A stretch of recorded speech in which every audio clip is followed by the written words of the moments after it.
Thanks so much for listening. We hope you enjoyed this message brought to you by Friday Night Light Ministries. For more information, check us out on the web at FridayNightLight.us. Father God, we just give you our time. We thank you. Thank you that you're in this place. Thank you that you're speaking to hearts. Thank you that you're alive today. Thank you that you have plans and purposes for us. Father, we worship you. Give you the rest of our time together. We open our hearts, Father. I pray that I would decrease it so you may increase, Lord. In Jesus' name, amen. Amen. All right. I'm going to be brief. As brief as I can. I'm sure you've heard people say that before. As I can. We're going to cruise through this pretty quick. Have you guys ever seen the show Survivor? You guys seen the show Survivor? It's on like season 187. I don't even know. It's just crazy. I'm going to ask you guys a personal question. 2017, were you ready to see it go? I was ready to see it go. I had enough of 2017. 2017 was not such a great year. Quite frankly, it was a little bit hellish. We won't rest there because God has a plan. We're not going to stay there. Some of you guys maybe had a great 2017 and I celebrate with you, but I'm still glad 2017 is over. Hebrews 12:1 says this, "Therefore, since we are surrounded by so great a cloud of witnesses, let us also lay aside every weight and sin which clings so closely. And let us run with endurance the race that is set before us." Yes. Endurance is going to be very important in a little bit. Yeah. Next scripture. We all have an enemy. 1 Peter 5:8-9 says, "Be sober-minded, be watchful. Your adversary, the devil, prowls around like a roaring lion, seeking someone to devour. Resist him, firm in your faith, knowing that the same kinds of suffering are being experienced by your brotherhood throughout the world." Yeah. Survivor was a reality show that started in the early 2000s. It's where they take 16 goofballs, they put them on some stupid island somewhere. You guys, nobody was on Survivor, right? Thank you, Jesus. Thank you, Jesus. You guys got to understand, I open my mouth and put my foot in a lot. So anyway, they put these people on an island, and there's 16 of them, and they have to compete. They have to provide their own food, fire, shelter for themselves. The goal of this show is that you be the last one standing. Okay? So if you're the last one standing at the end of the show, you win $1 million. That's a pretty good deal, except I don't like camping. Hallelujah. Listen, if they got air conditioning and solid walls on the roof, I'm down, I'm good with it, let's do it. Come on, brother. I believe they call that glamping, and I'm good with that. I'm not like Shane. Shane, you give him 2 sticks and he'll be entertained for hours building fires. That's not my thing.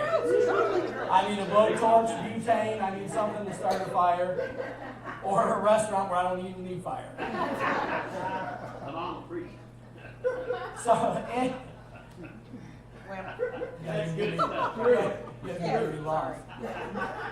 in Survivor, they have a tagline.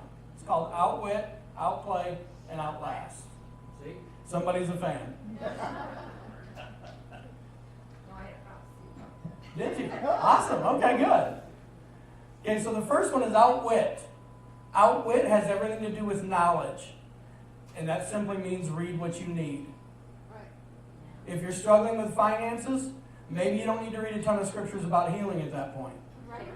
It just doesn't make sense. It's like my kids, if they have a big biology test, opening up your math book is not going to help. That's right. Not going to help. Correct. But how many times do we just kind of arbitrarily pick things out of the Bible to read? We have struggles. Everybody's got struggles. I got struggles. My wife doesn't have struggles, except for living with me. But she reads about finding a good husband, and she's praying a lot. Anyway, that's why she got yes. So we need to read scriptures that pertain to what's going on in our lives. Okay, I'm going to get real spiritual on you guys. The easiest way to do that, well, there's a couple ways. The first one is you can read the Bible from front to back. That's tough. I wouldn't recommend that. Let me rephrase that. I would recommend it, but maybe not if you're starting out. So if you have issues in your life, say it's finances, you can just get really spiritual and Google scriptures on finances. And they'll pull up 100,000 lists that all have 200 scriptures in each one. So let's get real spiritual here. We use the internet for all kinds of stuff. How about we use it for something good? Amen. Most of this message was prepared with Google. Good.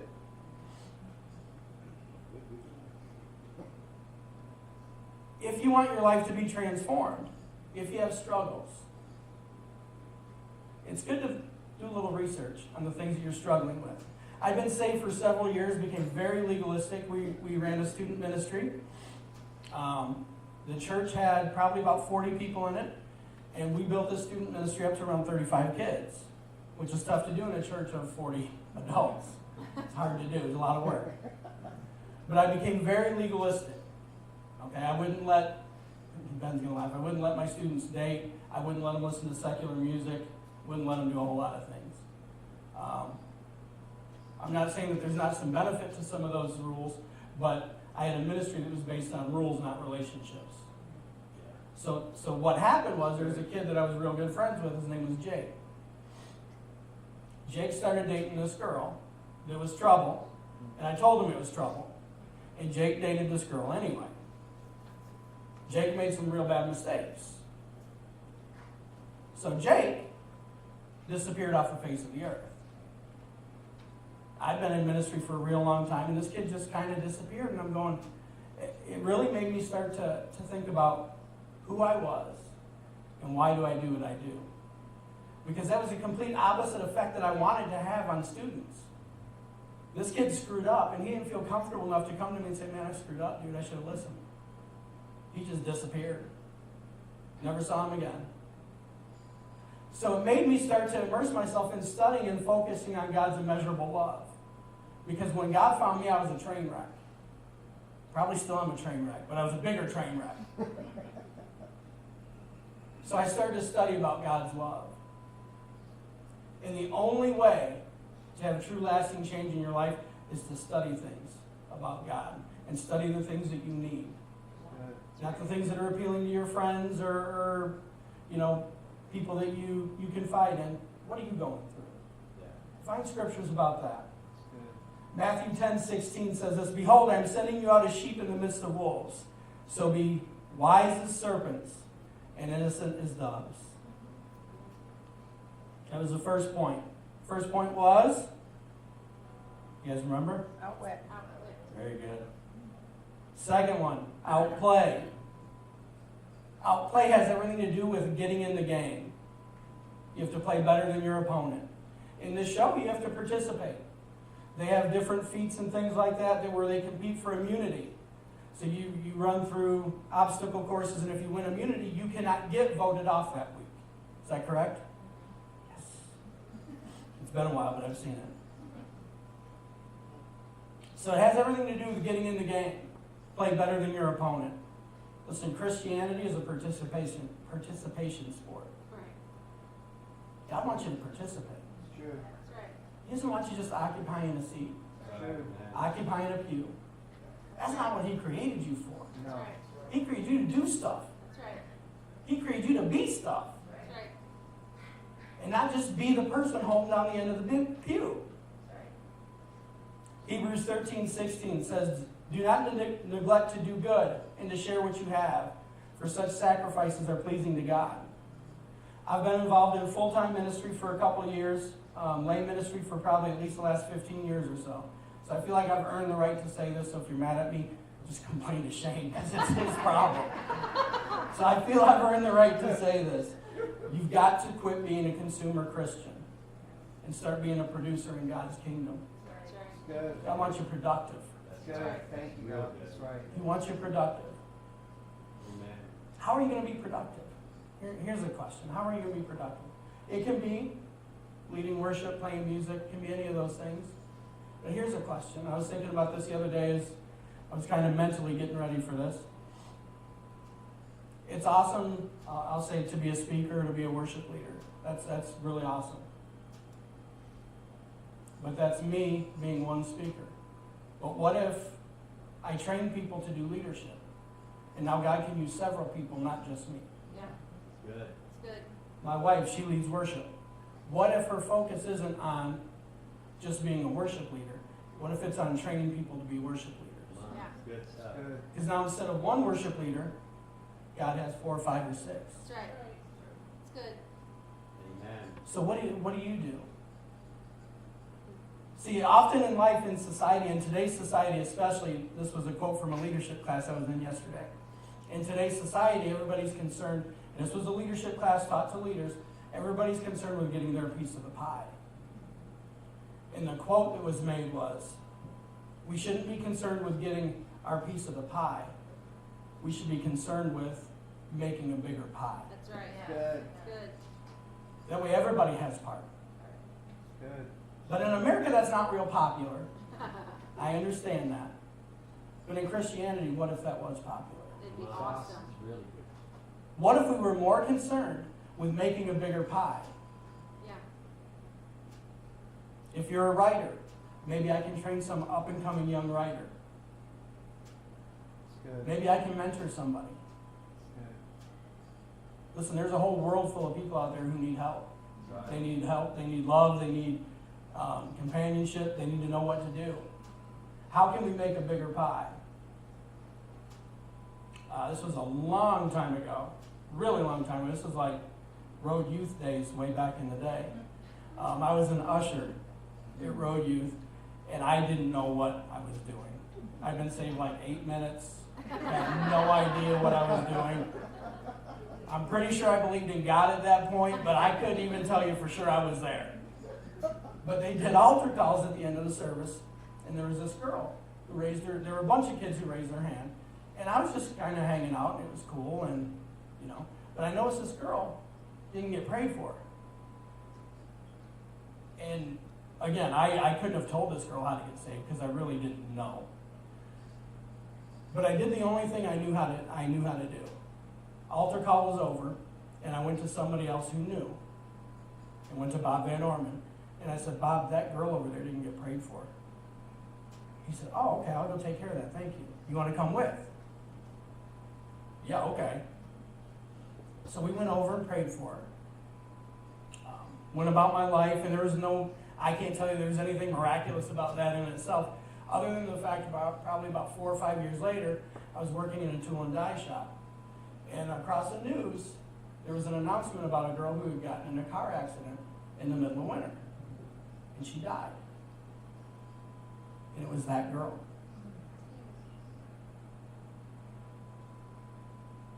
I didn't know how to do anything but point her to somebody else that could help her.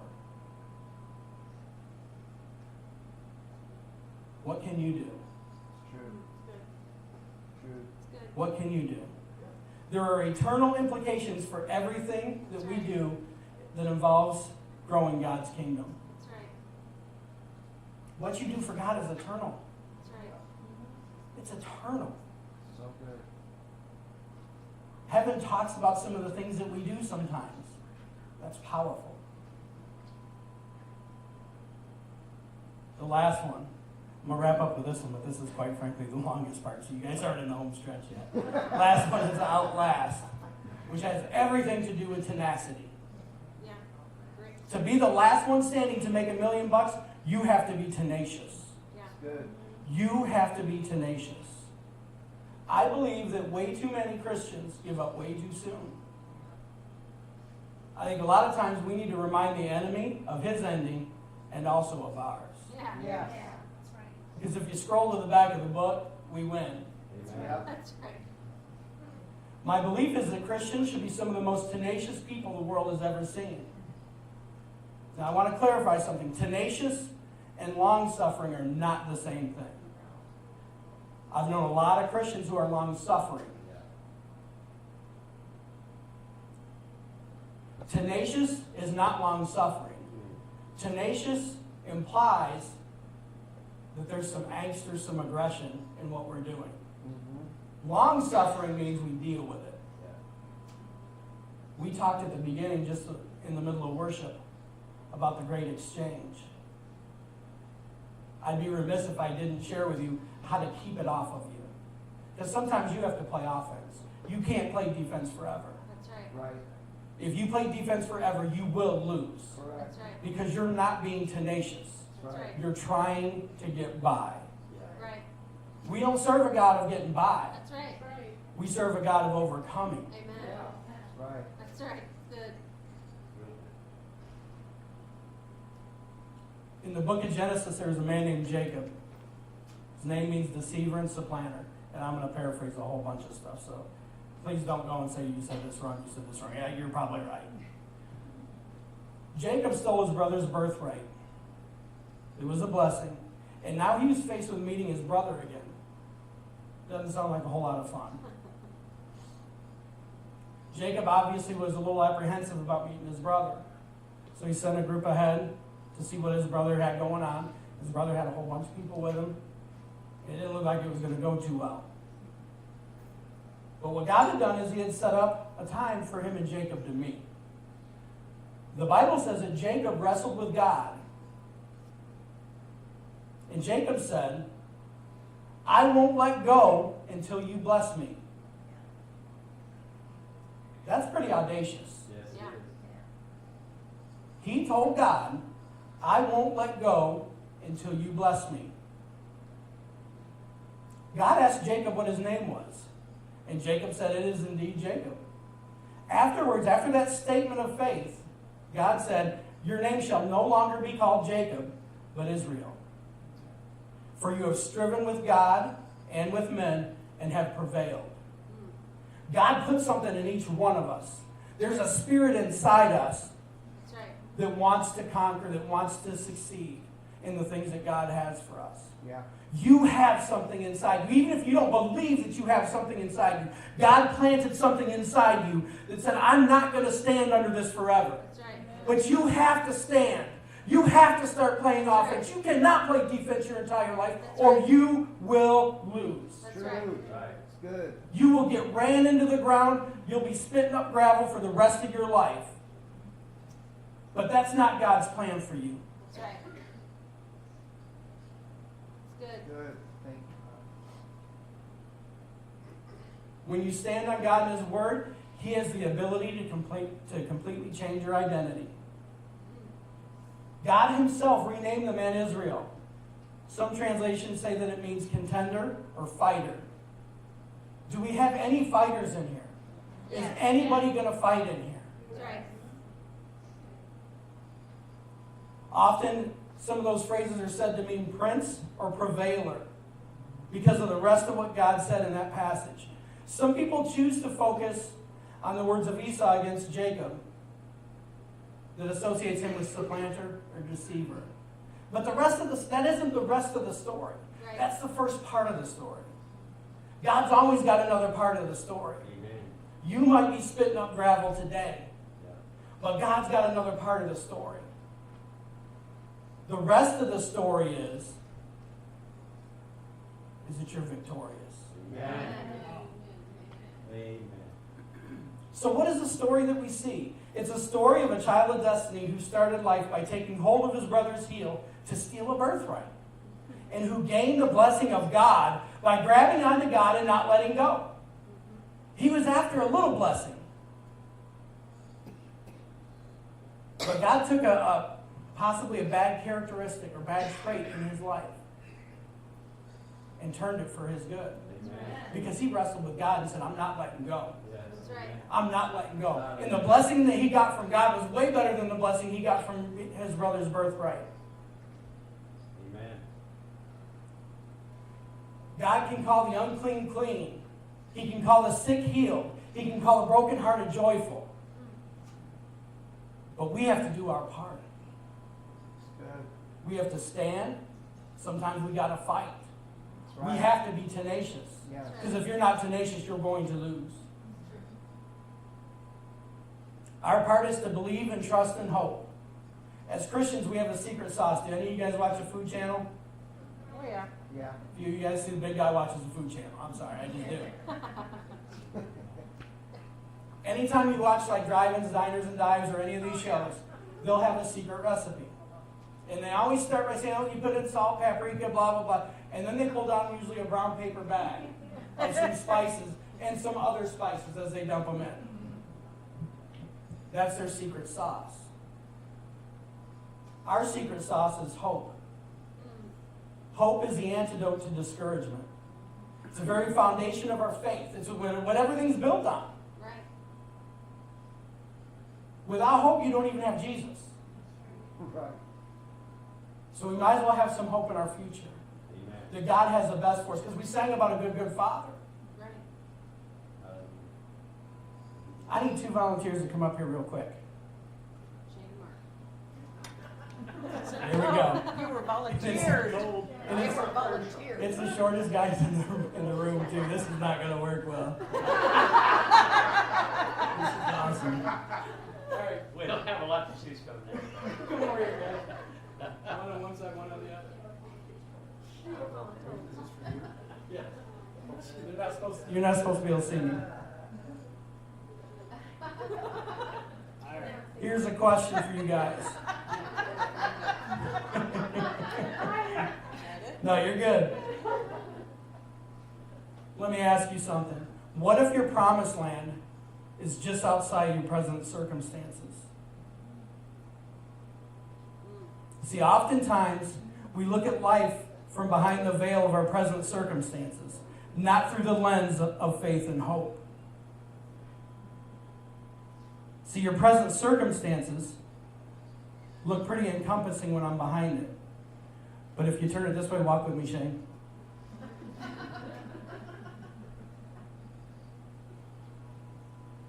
I still walking? No, go back. There you go, right there, good. That sheet's about 20 thousandths thick. But when all I saw were my present circumstances, I couldn't see any way around it. It was all black, it was all bad. Perspective is everything. Thanks, guys. Good.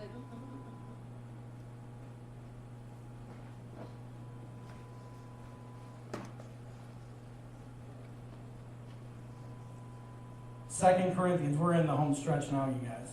2 Corinthians 4:16 through 18. So we do not lose heart, though our outer self is wasting away. Our inner self is being renewed day by day.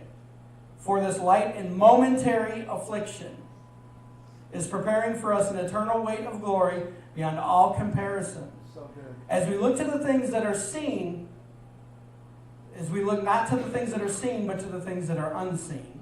For the things that are seen are transient, but the things that are unseen are eternal. What are you looking at today? Are you behind the veil? Because the veil's not that thick. Right. You need a different perspective. Right. See, in this, the problem isn't always the problem. The problem is the perspective. Right. Because the scripture tells us it's a momentary affliction, but we've set up camp there. Yeah. It's so dark we can't see out. But our perspective is off. Because we're not looking at it through the lens of hope and faith. We're looking at it through our present circumstances. There's got to be a change in our viewpoint from what we see, which is temporary, to what God says about our situation. What does He say about your situation? Several of you guys raised your hand that 2017, quite frankly, can I just be blunt, sucked. Okay? I'll just be honest with you. Sucked. Yeah. But if we can't see past our present circumstances or a dark 2017 to the future that God has for us in 2018, maybe we won't see joy instead of sadness. Maybe we won't see provision instead of poverty. Maybe we won't see peace instead of anger. Maybe we won't see forgiveness instead of bitterness.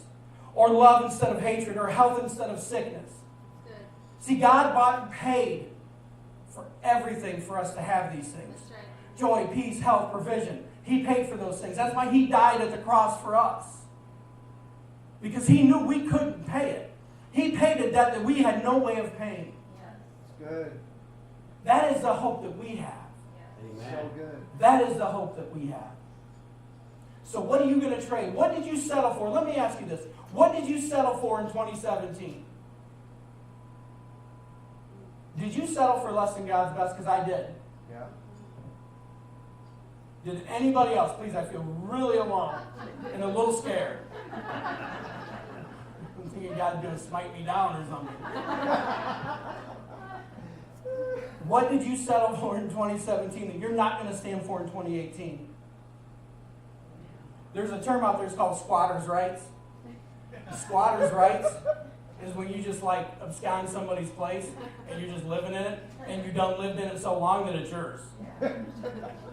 And sometimes in our life, we've given Satan squatters' rights. That's really good. That's true. You've given him squatters' rights. He done living in the house so long that he got his feet up on the coffee table and he got stains on the junk. He got to go, man. He got to go. Good. That's good. He got to go. Love it. Everybody say it. Say, he got to go. He got to go. In 2018, In 2018, he got to go. he got to go. That's right. I'm a little scared of all y'all. Let's say it one more time, then we're going to get back into worship. Jared can come back up, and we're gonna worship some more, okay? Is that good? Yes. And if you guys need prayer for anything, I want you to just come up. Shane, Kara, everybody will pray for you guys. That's right. But we're going to say it 3 more times. We're going to get more angry than we've ever been. Okay, ready? In 2018, Yes, 2018, he got to go. he got to go. In 2018, In 2018, he got to go. he got to go. In 2018, In 2018, he got to go. he got to go. That's it. You guys are supposed to be on cue. What's going on?